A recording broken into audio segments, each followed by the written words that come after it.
আসিফ চেষ্টা করছেন গোল পরিশোধে মরিয়া সাইফোর্স 1-0 গোলে পিছিয়ে সুমন আরেকটিবার বাম দিকে ঝাঁপিয়ে পড়ে দলকে করলেন বিপদমুক্ত।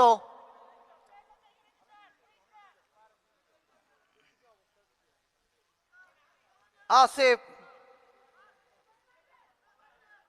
এবং সজীবের এবং বাপি সময় নিচ্ছেন।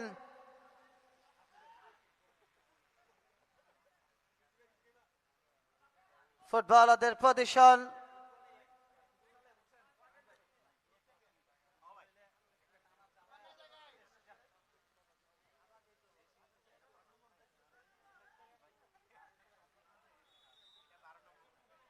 দু মিনিটের ম্যাচ অনুষ্ঠিত হচ্ছে। সেখানে আসিফ টেনটিডি দ্বিতীয় দল হিসেবে কোয়ার্টার ফাইনাল আর একটা